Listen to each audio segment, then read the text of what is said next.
If you're feeling the change in the seasons and you are ready to make some changes to your habits and your routines, welcome here. Today, we're going to be talking about 7 life-changing habits for the spring that you can do that are going to be simple and effective, yet filled with intention. We're not going to be overhauling our entire life. We're just going to be focusing on like some key areas that we can put a little bit more attention, put a little bit more intention in, and just move forward into this next season really well. I feel like the spring, things can kind of shift very quickly. So we go from like the winter where things are like slow, chill, there's not a lot going on. And then it suddenly changes and suddenly it's like, it's spring, there's plans, our weekends are getting booked up, things are like going crazy. And it can be very drastic, like the switch in those 2 seasons. So today we're going to just take some time to like map out what our next couple months is going to look like and how we can do them really, really well.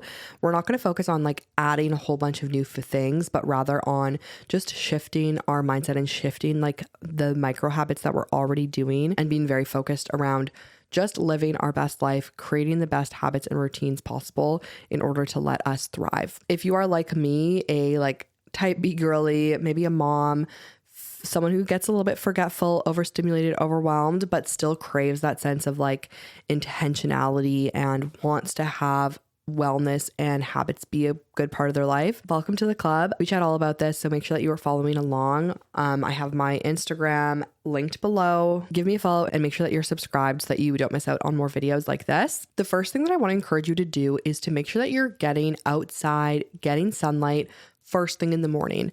So I feel like, again, if you're feeling at this time of year that your body's taking a little bit more to like adjust to the new season, you feel like you've really like kind of sprung into this new season of life and you're feeling like a little bit overwhelmed, what I want you to do is to make sure that you're getting outside first thing, because what this can help us do is just, first of all, it helps like improve our mood and start our day off on a good foot, but also in terms of just like our circadian rhythm and getting used to the changes, it can really be helpful to get outside and be like, okay, it's the morning, it's light out, it's not dark in the mornings anymore.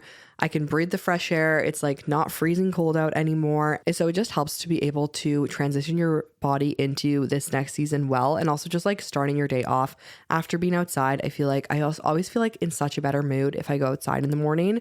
So definitely highly recommend. It also like wakes you up and gets you ready for the day. It gives you that little burst of energy to start the morning off. For some of you, you may need like a high stimulation thing first thing in the morning. So like, you know, getting up, putting a podcast or a good playlist on and like going on a walk. But for others of you who maybe like the more slow morning, just like make your coffee and go sit outside and at least just like be outside. Even if you're not moving, just both of those options will help you to be outside. So whichever one you choose, whether you're slow in the morning or need something high energy, both are great. Rigid routines work really well for a very select few people.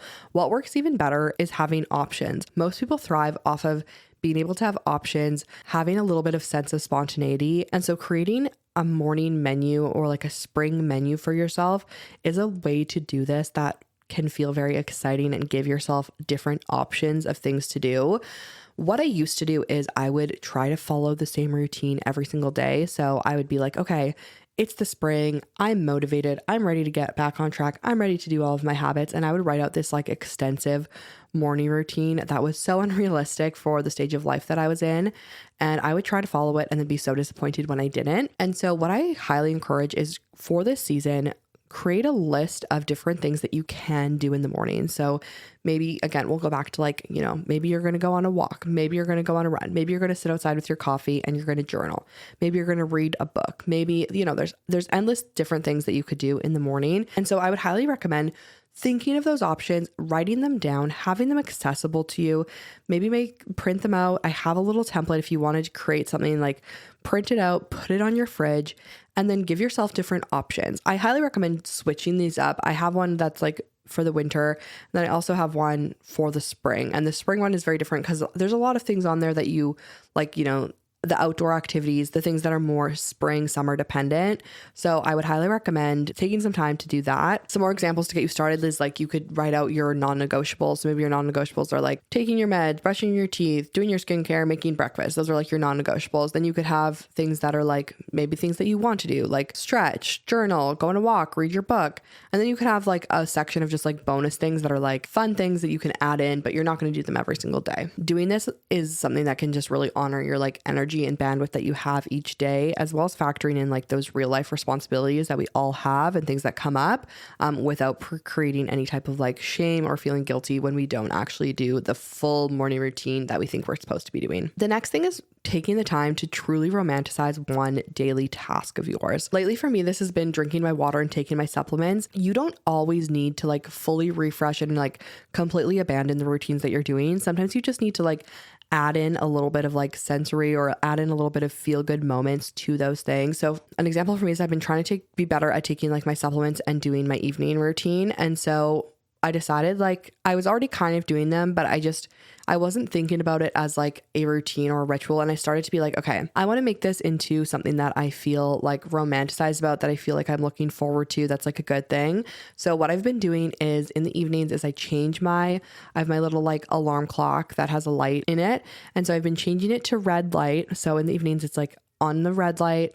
And then I pour myself a big glass of water. I use a huge mason jar. I fill up ice, like so much ice, a full ice cube tray, basically. Fill it up with water from the Brita, put my lemon slice in it. It looks so cute. I have my glass straw on it. And like, even just that alone, I'm like, oh, this is so nice and romantic. And like, you know, I could just pour myself a glass of water out of the Brita with like no ice, no lemon or whatever, but I'm trying to romanticize it. I'm like, no, I'm going to go to the extra effort. I'm putting all the ice in. I'm slicing up a lemon. I'm making this a moment. I then go into my bed. I have my red light on, and then I take my supplements, and it just like, it feels way more like a moment because I've created this idea in my head that no, this is romantic. This is part of my wellness journey, and we're making this into a thing. Other examples of things you could do is like, okay, you need to fold the laundry. When you fold the laundry, you're going to have your show that you only watch during that time, and you're going to fold laundry while you watch your show. While you're making dinner, you could, you know, instead of just making dinner and just like feeling chaotic, you're going to take a moment, take a few deep breaths. You're going to pour yourself something into a wine glass, like take a poppy or sparkling water, or even just a water with lemon, put it into a wine glass and let yourself like romanticize the cooking dinner. Put on some nice jazz music in the background. Another thing I've been doing is in the mornings, been trying to use we have a little Alexa. And so actually like intentionally putting on a playlist that I want to listen to and really like trying to make the most of the mornings, because the mornings can feel a little bit chaotic with a toddler. So doing things like that can really help the things that you're already doing, just like supporting them and making those things into more of a moment. The next thing is to move your body outside. And I don't mean that you need to like start training for a marathon or doing anything crazy intense, but just doing one simple thing each day outside. For me, this looks like in the afternoon, I start to have this crash where like my energy level is pretty good all day. And then gets this point in the afternoon where I can feel my like body and my tiredness like start to crash. Right now in this season, I know that this means that like I need to go outside and move my body outside. When I choose to stay inside during this time, my energy just completely crashes and I feel so exhausted for the rest of the day. But if I can push myself to get outside, go on a walk, go walk to the park, like do something, my energy level completely shifts and changes.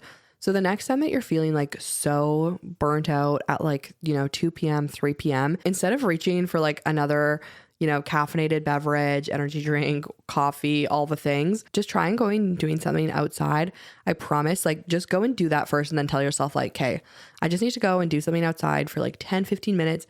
And if I do that, then I can make myself a coffee. So often, once I actually get outside and I'm moving my body outside, I'm like, oh, I'm actually good. The next thing is enhancing your accessories and like your hairstyles instead of doing a full wardrobe refresh.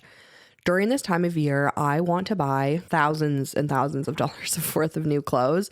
I just feel like there's so many things that you feel like you need for the spring, like because in the winter, I feel like it's just like, I don't know, pants, shirts, sweaters. But in the spring, it's like, oh, I want like a cute, like I need some shorts, but I also need linen pants and I need tank tops and I need t-shirts and I need a bathing suit. I need something to wear to the beach and I need dresses. And it's just like the list feels so much longer in the spring and summer for whatever reason. And so one thing I'll encourage you to do if you are on a budget and you're like, okay, I actually don't have the money to like buy all new things, is just to buy a couple new accessories to enhance the outfits that you already have. So maybe that means just like buying a new pair of sunglasses or maybe a new pair of shoes, things that are like accessories that enhance the clothes that you already have. It can really give them fresh life. Again, maybe like I've been trying to do my hair in this little like bun more, and that makes me feel like my outfits are a little bit different, even though they're not. But just doing little things like that, I feel like can help to not make us feel like we fully need like a whole new wardrobe. Go through your clothes, see if there's things that you can actually like wear from last year, but maybe do in a different way. Pinterest is a great resource for this. Don't feel like you need to commit to like every new trend and thing, but go on Pinterest, look at some outfit inspo and see if you can pull things from your closet and maybe just style them in a different way or add in an accessory. I thrifted a new purse a couple months ago, and I feel like even just having that helped me so much, just like feel like my outfits are a little bit more put together. And the purse cost me like $5 and made me feel like my outfits were way more put together. The last thing that I would recommend is trying to do some type of challenge with yourself to hold yourself accountable to your habits. In the winter, I go pretty easy on myself when it comes to like my habits and routines. I'm not trying to do the same thing every single day. I'm just like a little bit more relaxed. When it comes to the spring, it is when I enter my like hustle, let's get things done zone. And so one thing that I like to do is to do a challenge. So I just printed out this little like daily habit tracker challenge because I'm working on trying to actually do habits that are the same for 30 days. So this is my recommendation, to do some type of spring challenge. I feel like this is the time of the year to do it. The two ways that you could do it is doing similarly, like printing out a habit tracker, putting it on your fridge somewhere where you can see it, and actually taking the time to track your habits. The second way would be, asking a friend to do a challenge with you and holding each other accountable to like doing something the same every single day. I am personally so ready for this next season. I feel like for me, it's going to be a very full season, but a good one. And so thank you so much for being here and for following along. Make sure that you give our Instagram a follow. We're under Hot Mess Habits for all of the content from the podcast and from the episodes. And then my personal Instagram is Victoria Harder XO. You can find everything you need on those two places. Make sure that you're subscribed if you're on YouTube, and feel free to leave me a comment. Let me know where you're listening from. Thank you guys so much for tuning in. I really appreciate it. And I hope you guys have a wonderful start to your spring, summer.